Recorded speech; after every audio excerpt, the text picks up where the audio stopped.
Okay. Hi students, welcome to Shriram coaching classes. आज मी तुम्हाला पार्ट घेणार आहे डिस्पर्शन ऑफ लाईट. ओके, याच्या आधीचे जे पार्ट आहे आपण लेसन नंबर 6चे रिफ्रॅक्शनचे आधीचे आपण शिकवून झालं आहे. आता बघायचं आहे आपल्याला डिस्पर्शन ऑफ लाईट. आता तुम्हाला माहिती आहे आता याच्या आधी आपण जे शिकलो ते सगळ्यात महत्त्वाचं पार्ट म्हणजे रिफ्रॅक्शन, की हे सगळं कशामुळे घडतंय? रिफ्रॅक्शनमुळे घडतंय. तर रिफ्रॅक्शन म्हणजे एक्झॅक्टली आधी आपण सगळं शिकलो. तर बघा आता प्रकाशाचे अपस्करण म्हणजेच डिस्पर्शन ऑफ लाईट. आता आधी आपण शिकलो की प्रत्येकाचा जो डिस्पर्शन होण्याचा जो अँगल आहे तो मात्र प्रत्येक कलरचा सुद्धा काय आहे, वेगवेगळा आहे. आणि आता बघा, सपोज कंपास पट्टीमधील प्लॅस्टिकची पट्टी प्रकाशात डोळ्यासमोर धरून हळूहळू तिरकी करून पहा. तुम्हाला प्रकाशाचे वेगवेगळ्या रंगात विभक्तीकरण झाल्याचे. तुमची पट्टी घ्या आणि ती काय करा, तुम्ही in front of your eyes म्हणजे तुमच्या डोळ्यांच्या समोर धरा आणि स्लोली टर्न. म्हणजे तिला जर तुम्ही थोडंसं टर्न केलं की तुम्हाला दिसेल की divided into different colour. ती त्याच्यामध्ये तिला वेगवेगळे कलर आपल्याला त्या पट्टीमध्ये दिसायला सुरू होतात. ओके, प्रकाश विभक्त झाल्यानंतर वेगवेगळ्या रंगांचा क्रम तांबडा, नारंगी, पिवळा, हिरवा, निळा, पारवा, जांभळा असा असतो. बघा हे कलर्स कोणते आहेत? This colours appear in the following order. मग violet, indigo, blue, green, yellow, orange and red. कशातले कलर आहे हे सांगा. आदिती ऐकायला येतंय का? हा, कुठले कलर आहे हे? रेनबो. Very good. ओके, तर अशा पद्धतीने आपण बघितले की याच्यात सुद्धा पहिले व्हायलेट, मग Indigo, blue, green, yellow, orange and red अशाच प्रकारच्या सिक्वेन्स, अशाच प्रकारच्या ऑर्डरनुसारच हे कलर आपल्याला स्केलमध्ये सुद्धा दिसतात. You know that light is electromagnetic radiation. Light हे काय आहे? इलेक्ट्रोमॅग्नेटिक रेडिएशन आहे.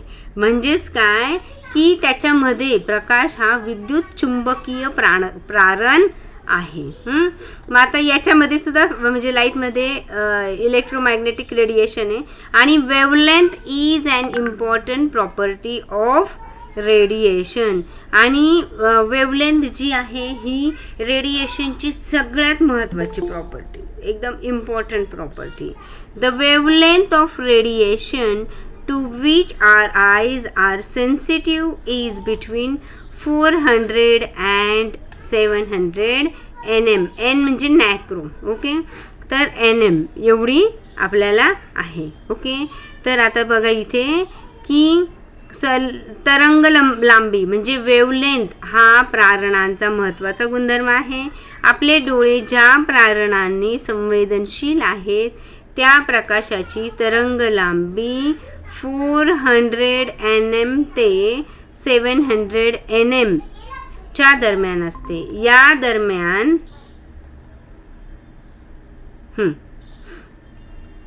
या दरम्यान वेगवेगळ्या तरंग लांबीची प्रारणे आपल्याला वर लिहिलेल्या वेगवेगळ्या रंगात दिसतात. या तांबड्या किरणांची तरंग लांबी सगळ्यात अधिक म्हणजे 700 NM च्या जवळ, तर जांभळ्या रंगाची सगळ्यात कमी म्हणजे 400 च्या.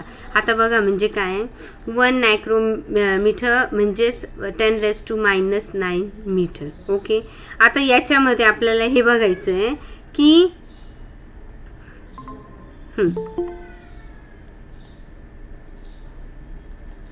बघा याच्यामध्ये आपल्याला मेन काय की वेवलेंथचं रेडिएशन होणं खूप महत्त्वाचं आहे. समजा आता तुम्ही आतापर्यंत शिकले की एक मिनिट, हे बघा ही इकडनं हा आपला काय नॉर्मल आहे म्हणजे तो स्तंभ आहे. इकडनं तुमचा इन्सिडेंट रे आला की इकडे तो काय होत असतो, हां इथे त्याचं काय रिफ्रॅक्शन होत असतं, बरोबर. तर याचे अँगल कसा होतो याच्यावर डिपेंड असतं, किंवा डेन्सरमधून रेअरमध्ये जाताना त्याचा अँगल कसा होतो, त्याचं रिफ्रॅक्शन कसं होतं, ह्या गोष्टी सगळ्या मॅटर करतात की ज्या आपण या लेसनमध्ये आधी शिकलो. तर आता बघा, सपोज प्रत्येकाची जी मॅक्झिमम वेव्हलेंथ आहे ती मात्र वेगवेगळी प्रत्येक कलरची बरं का. आता इथून येताना सगळे कलर एकत्र आले बरं का, इथून सगळे कलर एकत्र आले आणि सगळे कलर एकत्र येऊन इथे मात्र आता त्याचं काय होणार आहे, डिस्पर्शन. म्हणजे आता डिस्पर्शन होणार म्हणजे बघा, पहिले आता किती आहे की रेडिएशन होताना आता आईचं जे सेन्सिटिव्ह आहे ते किती आहे, 400 to 700 नायक्रोमीटर.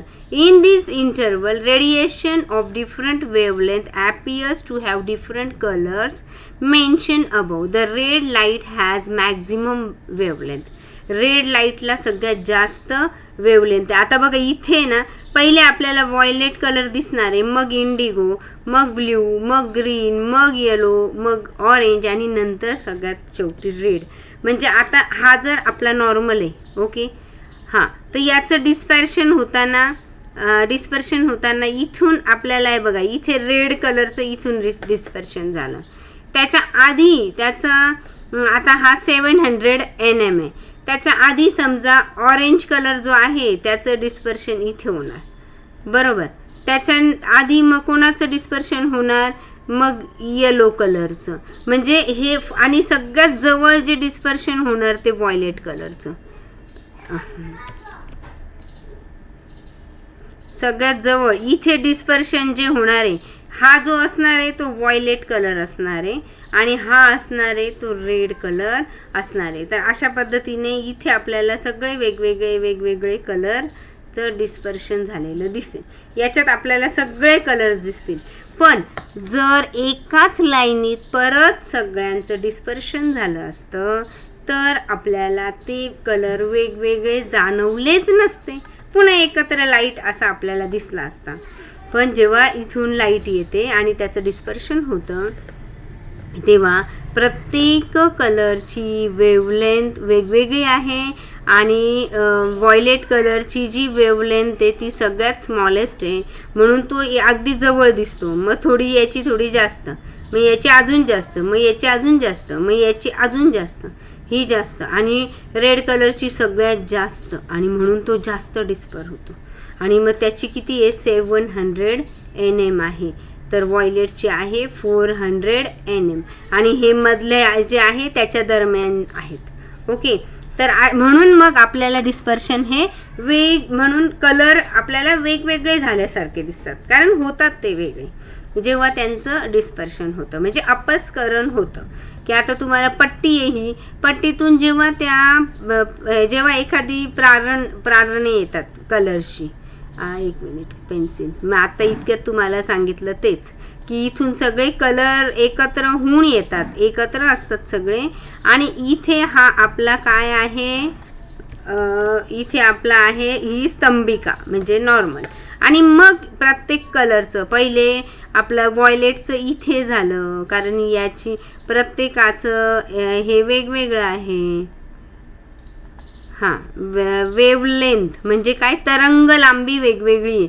सगळ्यात जास्त तरंग लांबी कोणाची आहे, सगळ्यात जास्त तरंग लांबी आहे लाल कलरची, म्हणून लाल कलर आपल्याला इथे दिसेल, तर जांभळा कलर पहिल्यांदी दिसेल. आणि मग प्रत्येकाची तरंग लांबी ही एक फिक्स ठरलेली आहे आणि म्हणून सगळे कलर आपल्याला वेगवेगळे झालेले दिसतात. मग पहिले तांबडा दिसणार, मग नारंगी, पिवळा, हिरवा, निळा, पारवा, जांभळा, अशा प्रकारे ते कलर आपल्याला दिसतात. आता एक निर्वात पोकळी आहे. निर्वात म्हणजे काय की जिथे एकदम व्हॅक्यूम, तिथे काहीच नाही आहे, हवा बिलकुल नाही आहे, अशी एक निर्वात पोकळी आहे. ओके, आणि त्या व्हॅक्यूममध्ये सर्व वारंवारतेच्या प्रकाश लहरींचा वेग सारखाच असतो, परंतु पदार्थ माध्यमात या प्रकाश लहरींचा वेग सारखाच असत नाही. व त्या निरनिराळ्या वेगाने मार्गक्रमण करतात. यामुळे माध्यमांचा अपवर्तनांक वेगवेगळ्या रंगासाठी वेगवेगळा आहे. त्याचं रिफ्रॅक्शन इंडेक्स जो आहे तो प्रत्येकाचा वेगवेगळा आहे. मी तुम्हाला सांगितलं इंडेक्स वेगळा आहे म्हणून मग हा कलर इथे दिसतोय, तर हा कलर इथे दिसतोय आणि हा कलर इथे दिसतोय.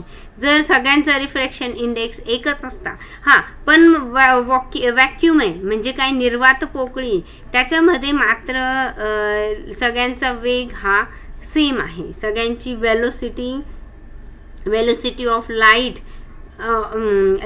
velocity of light rays of all frequencies is the same, but the velocity of light in a medium depends on the frequency of light, and thus different colors travel with different velocity. प्रत्येक colour जो आहे तो वेगवेगळ्या वेलोसिटीने मार्गक्रमण म्हणजे प्रवास करत असतो. त्याचा वेलोसिटी ही वेगवेगळी असते. आता जरी पांढरा प्रकाश काचेसारखा एकाच माध्यमावर आपाती असेल तरी सुद्धा निरनिराळ्या रंगाच्या प्रकाशासाठी अपवर्तन कोनाची मापे निरनिराळे असतात.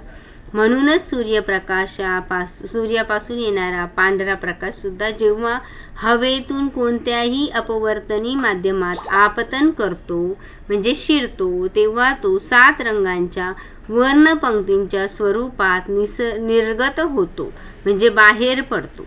मग पदार्थ माध्यमात प्रकाशाचे आपल्या घटक रंगात पृथक्करण होण्याच्या प्रक्रियेस प्रकाशाचे अपस्करण म्हणतात. ओके, म्हणजेच काय, आता बघा उलट याच्यात पटकन कळेल तुम्हाला की आता रिफ्रॅक्शन इंडेक्स मी सांगितलं of a medium is different. Okay, for different colour, प्रत्येक कलरसाठी रिफ्रॅक्शन इंडेक्स अपवर्तनांक हा वेगवेगळा आहे. ओके, जसं आता तुम्ही बघा की इथून सनलाईट आला सूर्यापासून, आता हा तर ग्लास प्रिझम आहे, पण आपण समजा वातावरणाचं जरी ठरलं, हे बघा ही पृथ्वी, याच्यावर हा वातावरणाचा पूर्ण थर आहे.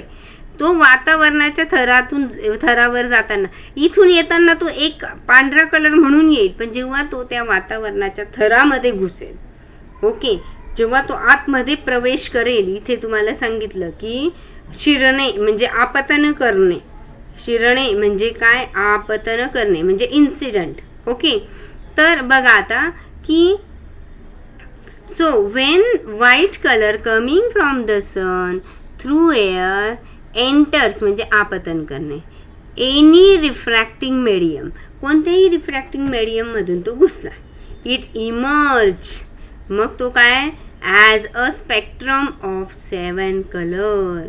आणि मग तो काय होतो, जेव्हा तो आतमध्ये शिरतो तर तो कोणत्या स्वरूपात बाहेर निर्गत होणे, इमर्स होणे म्हणजे बाहेर येणे.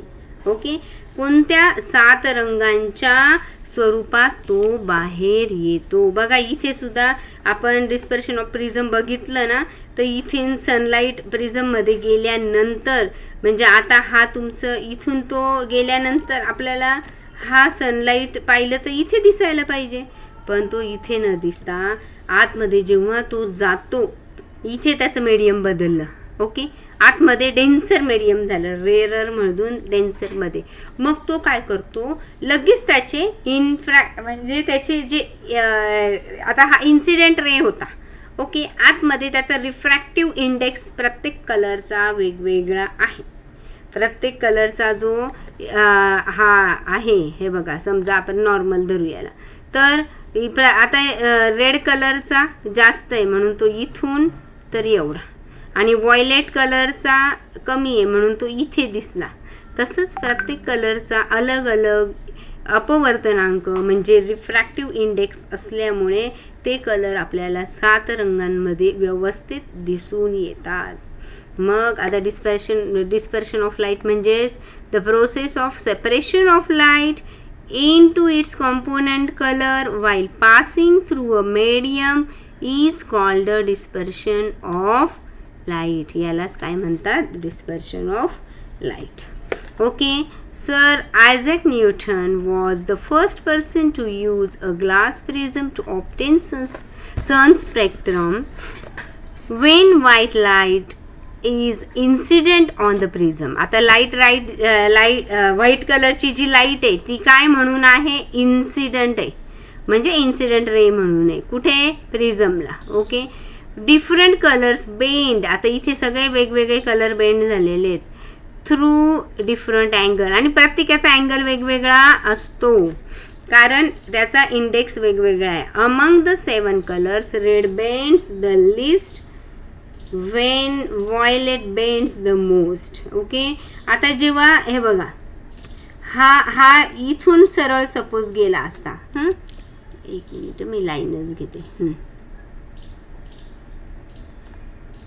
हा समजा हा इथून सरळ गेला असता, पण काय झालं, हा रेड कलर आहे ना, हा एवढाच बेंड झाला, पण व्हायलेट कलरचा इंडेक्स जास्त असल्यामुळे तो जास्त बेंड झाला. Okay. Violet bends the most. Thus, as shown in figure, the 7 colors emerge along different paths and get separated, and when we get a spectrum of तेव्हा आपल्याला we get a spectrum of 7 colors. असा एक question विचारला की प्रिझममध्ये 7 कलर्सचे spectrum कशा पद्धतीने तुम्हाला दिसतात, तर हे तुम्हाला पूर्ण टाकावं लागेल. त्याच्यात तुम्हाला त्यांच्या इंडेक्स, कलर्सचा इंडेक्स हा वेगवेगळा असतो हे पण सांगावं लागेल. हे बघा, the refractive index of a medium is different for different colour. He line सुद्धा खूप महत्त्वाची आहे की वेगवेगळ्या रंगात हे बघा, याच्यासाठी पण असेलच इथे प्रत्येक कलरसाठी. कुठे गेलं, निरनिराळ्या रंगाने मार्गकरण, म्हणजे माध्यमाचा अपवर्तनांक वेगवेगळ्या रंगांसाठी वेगवेगळा असतो. ही लाईन अतिशय महत्त्वाची आहे, हे तुम्ही लक्षात ठेवा. आणि सर आयझॅक न्यूटन यांनी पण सगळ्यात पहिल्यांदा प्रिझमचं जेव्हा अभ्यास केला तेव्हा त्यांनी हा जो काचेचा लोलक आहे म्हणजे प्रिझम आहे त्याच्यामध्ये पण त्यांनी एकदम शुभ्र प्रकाश टाकला, पण दिसताना मात्र त्यांना 7 कलर्स वेगवेगळे इमर्ज झाले, म्हणजे बाहेर येताना दिसले. का, कारण ते वेगवेगळ्या कोणांमध्ये, म्हणजे आता इथे वळतात. आता लाल कलर हा इथून कमी कोणात वळला, तर जांभळा कलर हा जास्त कोणामध्ये वळला, आणि प्रत्येक याचा अपवर्तनांक वेगवेगळा असल्यामुळे त्याचा कोन पण वेगवेगळा होतो, आणि म्हणून ते कलर आपल्याला वेगवेगळे झालेले दिसतात. बरं, मला सांगा, कळलं की नाही? कळलं सगळ्यांना? आदित्य? हो टीचर. Very good. यश, तुला? टीचर थोडं नाही समजलं, लेट जॉईन झालं त्याच्यामुळे. लेट जॉईन झाला. ओके, मी तुला तशी व्हिडिओ सेंड करेल मग. अरे रिफ्रॅक्शनवरच डिपेंड आहे. परत सांगते मी तुला वाटल्यास. हे बघ, इथून सूर्यप्रकाश आले. ओके, इथून जर सूर्यप्रकाश आला तो पूर्ण पांढरा होता, पण तो इथून एवढ्या, आणि इकडून जेव्हा बघितलं, जेव्हा तो इथून आपण बघतो तर तो सूर्यप्रकाश असा इथे दिसायला पाहिजे होता ना, तो तर दिसलाच नाही. उलट कसा दिसला, तो वेगवेगळ्या कलरमध्ये दिसला. मग ते असं कसं काय झालं वेगवेगळ्या कलरमध्ये? तो तर पांढरा सूर्यप्रकाश होता, मग तो बाहेर येताना एवढे कलर कसं काय दिसले आपल्याला त्याच्यामध्ये? तर सूर्यप्रकाश हा सगळे कलर एकत्र येऊन तयार झालेला असतो, पण जेव्हा तो एखाद्या माध्यमात शिरतो, आता हा ह्या विरळ माध्यमातून घन माध्यमात शिरला. ओके, मग तो शिरल्यानंतर त्याचा जो अपवर्तनांक आहे तो वेगवेगळा आहे ना. याचा अपवर्तनांक आता बघा, इथे तो काय झाला का, इथे याची ही जी सरळ लाईन आहे याच्यापासून हा लाल कलर कमी वळला गेला, मग नंतर ऑरेंज कलर थोडा जास्त वळला, पिवळा आणखी जास्त वळला, नंतर पुढचा कोणता आहे, ग्रीन आहे, मग नंतर ब्ल्यू आहे, मग इंडिगो आहे, आणि सगळ्यात मग व्हायलेट आहे म्हणजे जांभळा कलर आहे. हे कलर वेगवेगळ्या दिशेने ते वळले, आणि एकाच कोणामधून जर सगळेच वळले असते तर आपल्याला पुन्हा ते एकत्र झाले असते आणि आपल्याला परत पांढराच प्रकाश दिसला असता. पण ते वेगवेगळ्या कोनात वळल्यामुळे काय झालं की ते सगळे कलर्स वेगवेगळे दिसायला लागले. बरोबर दिसून आला, अरे हा रेड कलर आहे, हा ऑरेंज आहे, हा yellow, green, blue, Indigo, violet, अशा पद्धतीने सगळे कलर आपल्याला इथे अगदी स्पष्ट दिसायला लागतात. म्हणजेच 7 रंगांच्या वर्णपंक्तीच्या स्वरूपात ते निर्गत होतात, म्हणजे बाहेर येतात. कळलं आता? थोडा लेट आल्यामुळे प्रॉब्लेम झाला होता. कळलं का? हो. Very good. मग सेम याचं पण असंच आहे. आंशिक व पूर्ण आंतरिक परावर्तन म्हणजे partial and total internal refraction. बघा, आंशिक म्हणजे अगदी कमी म्हणजे पार्शियल बरं का, आणि पूर्ण म्हणजे टोटल इंटरनल रिफ्रॅक्शन म्हणजे पूर्ण रिफ्लेक्शन. ह्याच्याविषयी आता आपण बघायचं की आता काय होतं माहिती का, जेव्हा घन माध्यमातून विरल माध्यमात, आता घन माध्यम म्हणजे काय आता की एकदम डेन्सर आहे, घट्ट असं माध्यम आहे, आणि enters a rare medium from a denser, म्हणजे जेव्हा आपण डेन्सरमधून कशामध्ये घुसतोय, रेअरमधून. आता इथे बघा पाणी आहे, मग हे डेन्सर आहे आणि त्याच्यातून कुठे जाणार आहे, रेअरमध्ये म्हणजे विरळ माध्यमात. विरळ म्हणजे काय, एकदम आता तुम्हाला माहिती आहे ना की एअर ही एकदम रेअर आहे, म्हणजे एकदम विरळ आहे, आणि घट्टपणा डेन्सर म्हणजे आता पाणी. Okay, it gets partially reflected, that is part of light gets reflected and come back into the denser medium as per law of reflection. This is called partial reflection. आता बघा काय सांगायचं याच्यामध्ये की जेव्हा आता घन माध्यमातून विरल माध्यमात मार्गक्रमण करतो प्रकाश, तेव्हा त्याचे आंशिक रूपात परावर्तन होते. म्हणजे परावर्तनाच्या नियमानुसार प्रकाशाचा काही भाग पहिल्या माध्यमात परत येतो. म्हणजे आता इथून सपोज प्रकाश, आता हे एक माध्यम आहे, इथेच याचंच एक्झाम्पल घेते. इथून सपोज प्रकाश आपण सोडला बरं का, आता इथून जेव्हा प्रकाश जातो ना, हा इकडे अपवर्तित होतो हे सगळं मान्य आहे, इकडे तो निघून जातो, पण सगळ्याच्या सगळा नाही होत बरं का, काही आंशिक म्हणजे काही पार्शियल, थोडाफार जो प्रकाश आहे ना तो परत त्या डेन्सरमध्ये म्हणजे पाण्यामध्ये तो पुन्हा येत असतो. ओके, म्हणजे काही जो आहे ना तो सगळ्याचा सगळा बाहेर होतो, पण थोडाफार आंशिक रूपामध्ये काही परावर्तन हे परत रिटर्न होत असते आपल्या कुठे, डेन्सर माध्यमातच, पहिल्या माध्यमात तो परत येत असतो. यालाच म्हणायचं आंशिक परावर्तन. आंशिक म्हणजे काय, थोडंसं. ओके, मग प्रकाशाच्या आणि जेवढा उरलेला भाग आहे त्याचं तर अपवर्तन झालंच, तो रिफ्लेक्ट झालाच आहे. म्हणजे की बघा खूप महत्त्वाचं आहे की पार्शियल रिफ्लेक्शनची जर तुम्हाला डेफिनेशन विचारली तर अतिशय सोपी आहे. ती म्हणजे when light enters a rare medium from denser medium it gets partially reflected. तो पूर्णपणे म्हणजे पार्शियली म्हणजे थोड्याशा प्रमाणात, आंशिक म्हणजे अगदी कमी, partially reflected, that is part of the light gets reflected and come back into the denser medium as per law of reflection. This is called partial reflection. म्हणजे बघा की इथून हा याचं रिफ्रॅक्टेड म्हणजे हे सगळे जेवढं झालं, इथून लाईट सोर्स गेला, मग इकडे त्याचं रिफ्रॅक्टेड जेवढ्या म्हणजे त्याचा जो इंडेक्स असेल त्याच्याप्रमाणे तो वळला, पण थोडासा तरी असं होता की तो तिथल्या तिथे आहे बघा. आता थोडा किंचितचा पार्ट असा होताच की तो इथे जाऊन परत इथेच वळला, तो त्या रेअर डेन्सरमध्ये गेलाच नाही, तो तिकडे रिफ्लेक्ट झाला नाही. अतिशय कमी पार्ट, याला म्हणायचं काय, म्हणायचं याला पार्शियल रिफ्लेक्शन. ओके, हां, त्याला काय म्हणायचं, पार्शियल रिफ्लेक्शन. ओके, मग कळलं पार्शियल रिफ्लेक्शन म्हणजे काय, सगळ्यांना कळलं? अदिती? हो. Very good. की थोडासा भाग तरी तो पुन्हा रिफ्लेक्ट होतोच, त्याला म्हणायचं पार्शियल रिफ्लेक्शन. आता बघा, ह्यात प्रकाश घन माध्यमातून म्हणजे डेन्सर माध्यमातून विरल माध्यमात जात असताना तो स्तंभिकेपासून दूर जातो. आता हे बघा, याच्यामध्ये आहे हा, इथे हा आपला नॉर्मल आहे म्हणजे स्तंभिका आहे, त्याच्यापासून तो थोडा दूर जातो.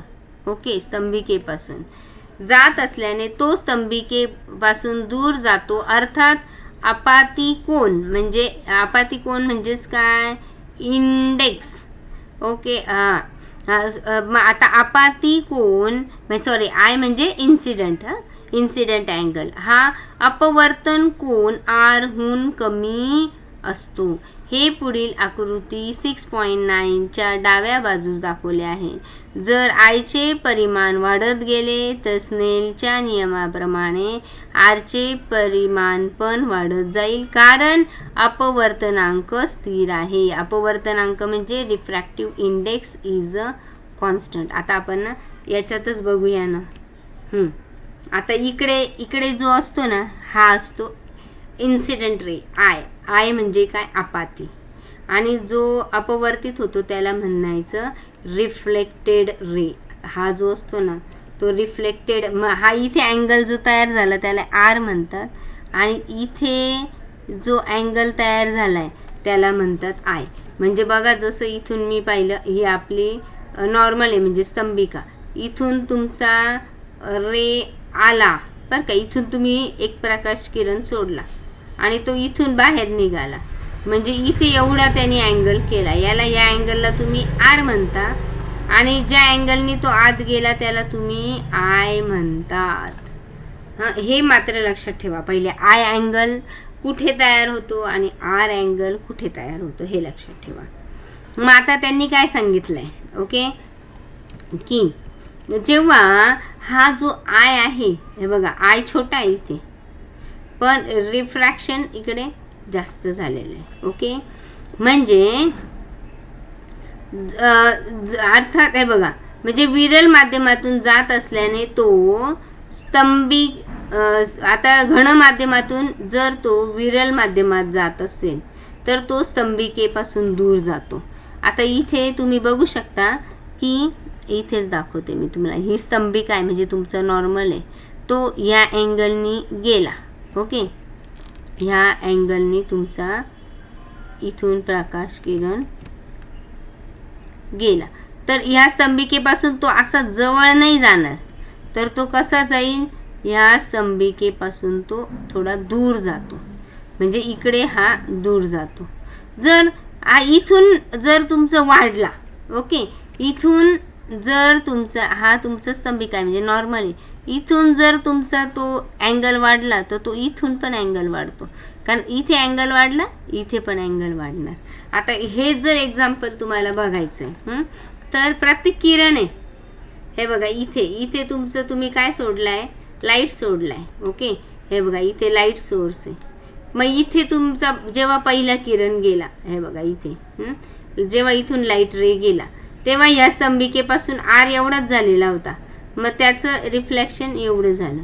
इथे आर वाढला ना, आय वाढला, सॉरी आर नाही, आय वाढला, तर इकडे पण मग आर वाढला, परत इथे आय अजून जास्त वाढला, तर इकडे आर तर डायरेक्ट 90 मध्ये म्हणजे इथूनच सरळ गेला.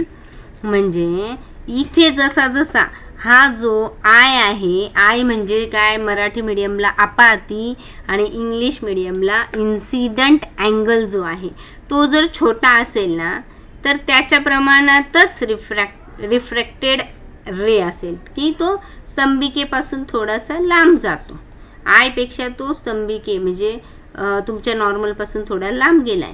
पण आता पुढच्या पॉईंटवर जर आपण विचार केला तर इथून जरा त्याला एवढा अंतर इकडून जायचंय म्हटल्यावर इथे थोडा आय वाढला, इथे आय वाढला तर इकडे आर वाढतो, इथे अजून आर वाढला, इथे बघा पुढच्या याच्यामध्ये अजून आर वाढला. जर इथे जास्त आर वाढला तर हा तर डायरेक्ट 90 डिग्रीनेच गेला आर, म्हणजे रिफ्लेक्टेड रे इथे दिसणारच नाही, हे ह्या दिशेने जाते.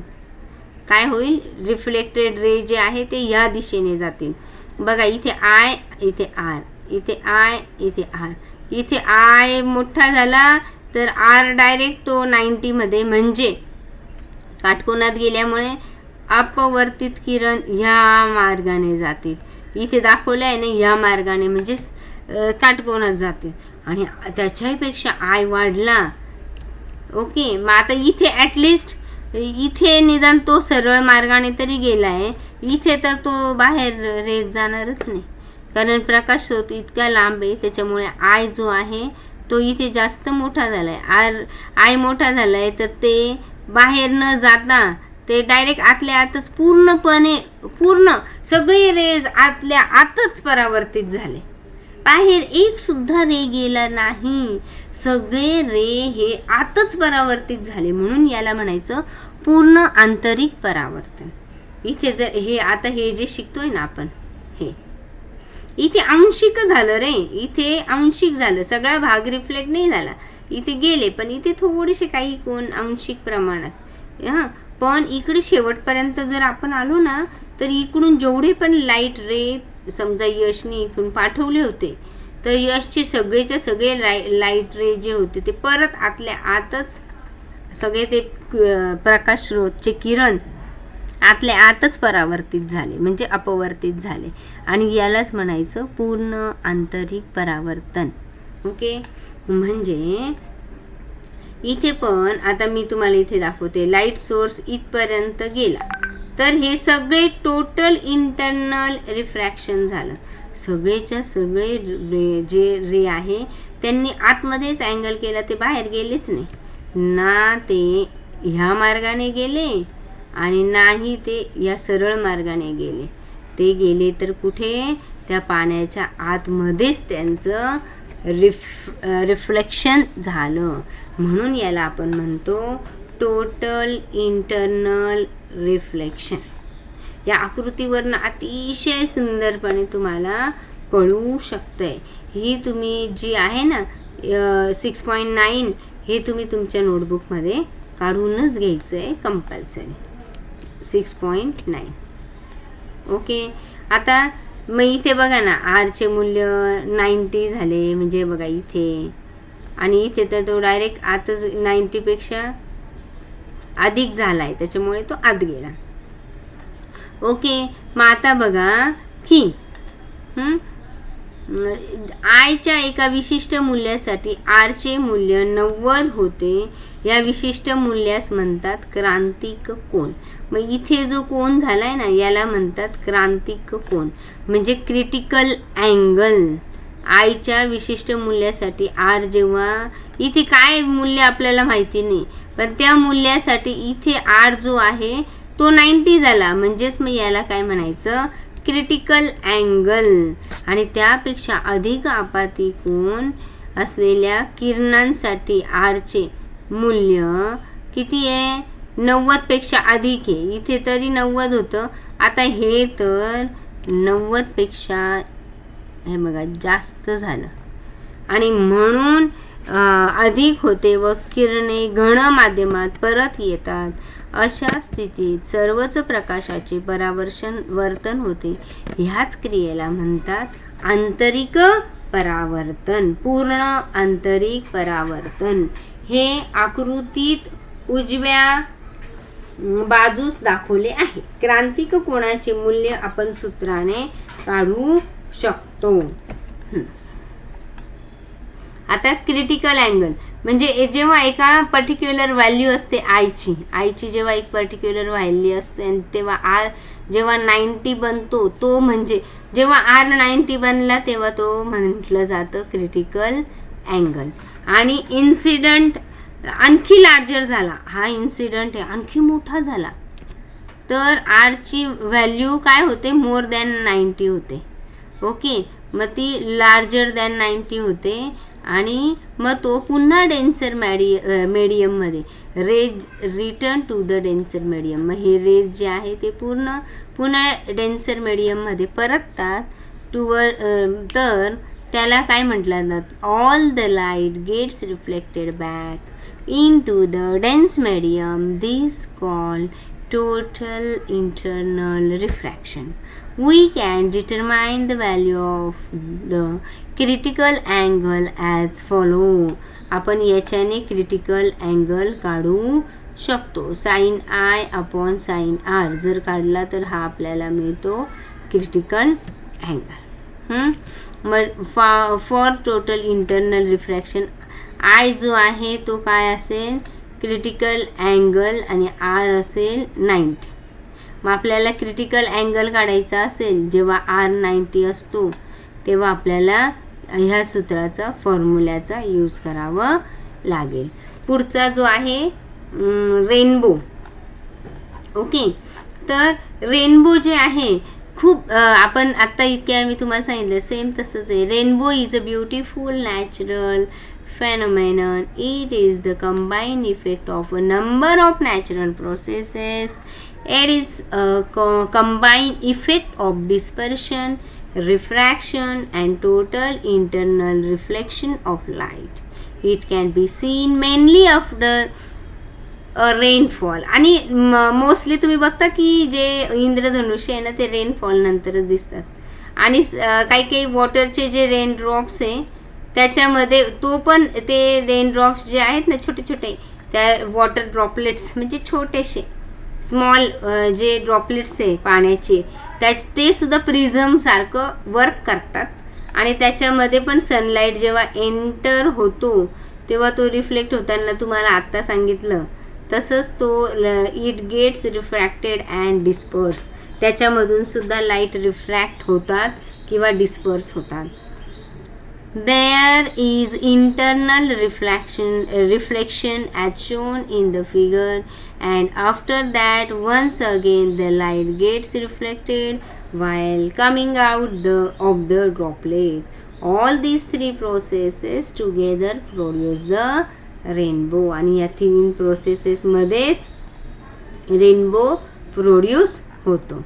बघा आता रेनबो कसा प्रोड्यूस होतो. की आता बघा इंद्रधनुष्य ही निसर्गातील अतिशय सुंदर घटना आहे. ती विविध नैसर्गिक घटनांचे एकत्रीकरण आहे. ओके, तर इंद्रधनुष्य हे प्रकाशाचे अपस्करण म्हणजे डिस्पर्शन, प्रकाशाचे इफेक्ट ऑफ डिस्पर्शन, परत अजून काय इफेक्ट ऑफ रिफ्रॅक्शन आणि टोटल इंटरनल रिफ्रॅक्शन, या तीन घटनांच्या एकत्रितपणे आपल्याला इंद्रधनुष्य दिसतं. हे बघा इथे आतमध्ये प्रकाश किरण गेले, मग नंतर त्याचं अपस्करण झालं, मग म्हणजे परत तो डेन्सरमध्येच आतमध्येच तो पुन्हा आतमध्ये एकत्रितपणे तो दिसला आपल्याला. आणि प्रामुख्याने पाऊस पडून गेल्यानंतर आकाशात इंद्रधनुष्य दिसते. पाण्याचे अगदी लहान थेंब, म्हणजे आता बघा की पाऊस पडून गेल्यानंतर पण वातावरणामध्ये पाण्याचं प्रमाण असतं आणि पाण्याचे थेंब छोट्या लोलकाप्रमाणे कार्य करतात. जेव्हा वातावरणातील पाण्याच्या लहान थेंबामध्ये प्रकाश किरण प्रवेश करतो तेव्हा पाण्याचे थेंब सूर्यप्रकाशाचे अपवर्तन करतात. जेव्हा तो हे बघा इथे पाण्याचे थेंब आहे त्याने आतमध्ये एंटर झाला. ओके, पण तो इथे लगेचच आंतरिक त्याचं परावर्तन झालं. ओके, तिथे काय झालं, लगेच आंतरिक परावर्तन झालं. म्हणजे जेव्हा वातावरणातील पाण्याच्या लहान थेंबामध्ये प्रकाश किरण प्रवेश करतो तेव्हा पाण्याचे थेंब सूर्यप्रकाशाचे अपवर्तन व अपस्करण घडवून आणतात. म्हणजे इथे अपवर्तन झालं आणि अपस्करण पण झालं. रिफ्लेक्शन आणि रिफ्रॅक्शन या दोन्ही पण घटना घडून येतात आणि नंतर थेंबाच्या आतमध्ये आंतरिक परावर्तन होते व शेवटी थेंबा बाहेर येताना आकृतीत दाखवल्याप्रमाणे पुन्हा अपवर्तन होते. म्हणजे रिफ्रॅक्टेड होतात ते. इथे रिफ्लेक्शन झालं आणि इथे येताना पुन्हा रिफ्रॅक्टेड झाले ते. अपवर्तनांक झाला. त्याचे पुन्हा अपवर्तन होते. या सर्व नैसर्गिक घटनांचा एकत्रित परिणाम, या सगळ्या घटनांचा एकत्रित परिणाम म्हणजेच सप्तरंगी इंद्रधनुष्याच्या स्वरूपात पाहावयास मिळते. मी आता तुम्हाला सांगितलं ना की हा लाईट किरण आहे. मी सोप्या भाषेत सांगते, हे सगळं सोडा, इथे पण हे सगळं सोडा. हा लाईट रे तो आतमध्ये आला. ओके, आतमध्ये आल्यानंतर तो लगेच तो इथून बाहेर यायला पाहिजे ना पाण्याच्या थेंबातून, तो इथून नाही आला. त्याचं आतल्या आतच लगेच रिफ्लेक्शन झालं आणि इथून येताना मात्र त्याचं काय झालं, रिफ्रॅक्ट झालं. म्हणजे हे बघा इथे एक मिनिट, इथे काय झालं, त्याचं रिफ्रॅक्टेड झाला. तो रिफ्रॅक्टेड म्हणजे काय, त्याचा जो इंडेक्स आहे तो वेगवेगळा असल्यामुळे इथे मात्र मग तो कलरफुल दिसायला लागतो. तर अशा पद्धतीने आपल्याला ते सगळ्या थेंबांमध्ये असं होतं आणि म्हणून आपल्याला रेनबोचं प्रोडक्शन झाल्यासारखं वाटतं. कळलं का? इथे पण प्रकाश किरण आतमध्ये आला, मग इथे पण तो आला, इथे परावर्तन झालं त्या किरणाचं, इथे परावर्तन झालं आणि इथे मात्र मग अपवर्तनांक झालं त्याचं. मग इथे वेगवेगळ्या जे आहे स्तंभिकेच्या जवळ लांब वगैरे तुम्हाला आता वरती मी शिकवलं तसं त्याचं काय झालं, अपवर्तनांक झालं, कारण त्याचा इंडेक्स वेगवेगळा असल्यामुळे.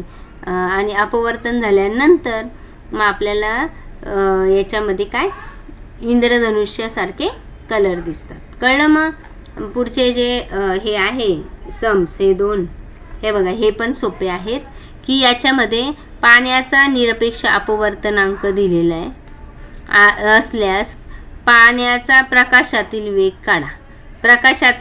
पाण्यातील वेग काढा. पाण्यातला वेग काढायचा आहे प्रकाशाचा. मग इथे काय काढायचं, व्ही किती दिलेला आहे आपल्याला, एवढा सांगितलेला आहे. प्रकाशाचा व्हॅक्यूम मधला जो वेग आहे तो दिलेला आहे. एन दिलेला आहे तो 1.6 म्हणजे एन ॲब्सोल्यूट रिफ्रॅक्टिव्ह इंडेक्स म्हणजे एन तो किती दिला आहे 1.36 म्हणजे V1/V2 फक्त घ्यायचं आहे. मग हा पण दिलेला आहे, हा पण दिलेला आहे. मग याच्यामध्ये याचं V1 इकडे नेला 1.6, हां म्हणजे बघा इथे दिसतंच आहे 1.36, इथे खाली आणला की मग याचं कॅल्क्युलेशन केल्यावर आपल्याला हे मिळतं. तर अशाच प्रकारे तुम्ही हा पण करून बघा, आपल्या नोटबुकमध्ये सोडवा आणि मला सेंड करा. Thank you very much.